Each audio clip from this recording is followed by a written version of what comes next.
മൂന്നാമത്തെ ബലാത്സംഗ കേസിൽ രാഹുൽ മാങ്കൂട്ടത്തിന് ജാമ്യം കിട്ടിയിരിക്കുന്നു. അങ്ങനെ നമ്മുടെ MLA രാഹുൽ മാങ്കൂട്ടത്തിന് പത്തനംതിട്ട ജില്ലാ കോടതി മൂന്നാമത് ബലാത്സംഗ കുറ്റത്തിന് ജാമ്യം അനുവദിച്ചിട്ടുണ്ട്.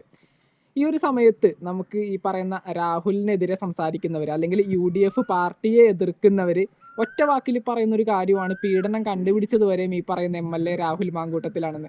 രാഹുൽ മാങ്കൂട്ടത്തിനെതിരെ ഈ പറയുന്ന വന്ന എല്ലാ കേസുകളും ഈ ഒരു കേസുകളിൽ ഹാജരാക്കപ്പെട്ട എവിഡൻസ് കൃത്യമായിട്ട് അനലൈസ് ചെയ്ത് നോക്കുമ്പോൾ ഏറെക്കുറെ മനസ്സിലാക്കാൻ പറ്റുന്ന ഒരു കാര്യം, ഇത് കൃത്യമായിട്ട് പ്രൂവ് ചെയ്യാൻ പറ്റുന്നത് അല്ലെങ്കിൽ രാഹുൽ മാങ്കൂട്ടത്തിൽ ഇത്തരത്തിലൊരു തെറ്റ് മറ്റുള്ള സ്ത്രീകളോട് ചെയ്തിട്ടുണ്ട് എന്നുള്ള രീതിയിൽ പ്രൂവ് ചെയ്യാൻ പറ്റുന്ന രീതിയിലുള്ള സോളിഡ് എവിഡൻസ് ഒന്നുമില്ല.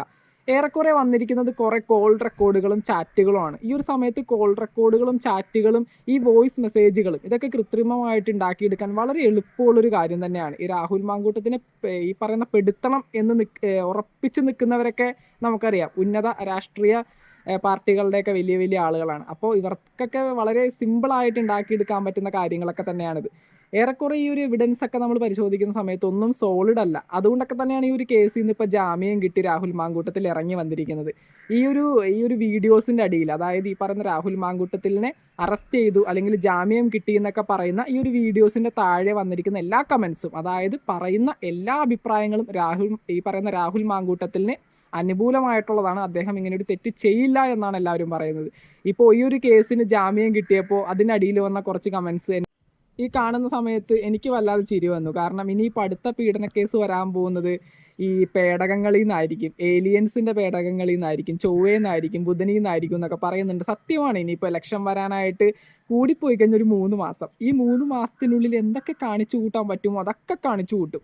ഈ ഒരു 3 മാസം കഴിഞ്ഞിട്ടുണ്ടെങ്കിൽ ഈ ഒരു നാട്ടിൽ നമ്മുടെ കേരളത്തിൽ വരാൻ പോകുന്ന രാഷ്ട്രീയ മാറ്റങ്ങൾ വ്യക്തമായിട്ട് ഇപ്പോൾ കേരളത്തിൽ താമസിക്കുന്ന ഓരോരോ വ്യക്തിക്കും മനസ്സിലാക്കാനായിട്ട് സാധിക്കുന്നുണ്ട്.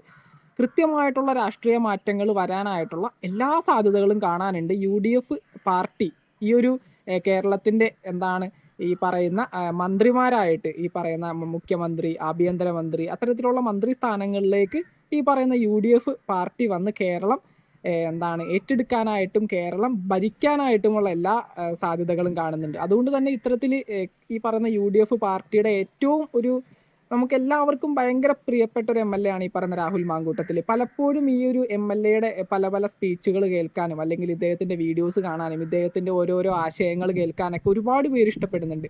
അതുകൊണ്ട് തന്നെ ഇത്തരത്തിലൊരു വ്യക്തിക്കെതിരെ ഇതുപോലൊരു കേസ് വരുമ്പോൾ ഈ ഒരു ഇലക്ഷൻ വരുന്ന സാഹചര്യത്തിൽ അത് ഊട്ടി ഉറപ്പിച്ചുകൊണ്ട് അദ്ദേഹത്തെ പെടുത്താനായിട്ട് തീർച്ചയായിട്ടും എല്ലാവരും ശ്രമിക്കും. പക്ഷേ ജനങ്ങൾക്കത് മനസ്സിലാവുന്നുണ്ട്, ജനങ്ങൾ മനസ്സിലാക്കി ഓരോരോ കാര്യങ്ങളിൽ ഇടപഴകുന്നുണ്ട് എന്നുള്ളതാണ് ഏറ്റവും വലിയ സത്യം. എന്താണെങ്കിലും ഈ ഒരു കാര്യത്തിൽ നിങ്ങളുടെ അഭിപ്രായങ്ങൾ തീർച്ചയായിട്ടും താഴെ കമൻറ്റ് ബോക്സിൽ രേഖപ്പെടുത്തുക.